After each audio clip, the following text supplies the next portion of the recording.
Venus Nara Lokesh జన్మదిన వేడుకలు Narsipatnam Kalasa colony Anna canteen వద్ద ఘనంగా నిర్వహించారు. ఈ కార్యక్రమంలో నర్సీపట్నం మున్సిపాలిటీ 1వ వార్డు 2వ వార్డు ఇన్ఛార్జ్ లాల మురళీకృష్ణ, 28వ వార్డు కౌన్సిలర్ డబ్బీర్ శ్రీకాంత్, వృత్తల కృష్ణ, పైల గోవిందు, రాంబాబు, పెదిరెట్ల చిట్టు తదితరులు పాల్గొన్నారు.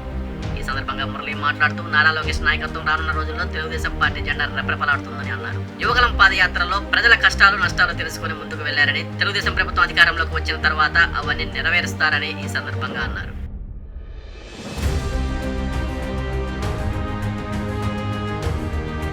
వారు ఆయు ఆరోగ్యాలతో జీవిస్తారని, మరి తెలుగుదేశం పార్టీని మరో 30 సంవత్సరాల ముందుకు కొనసాగించే విధంగా యువతకు భరోసా కల్పించుకుంటూ ముందుకు సాగిస్తారని తెలియజేసుకుంటూ నారా లోకేష్ గారికి జన్మదిన సందర్భంగా జై లోకేష్ అన్న, జై లోకేష్ అన్న, జై లోకేష్ అన్న, జై లోకేష్ అన్న, జై లోకేష్ అన్న.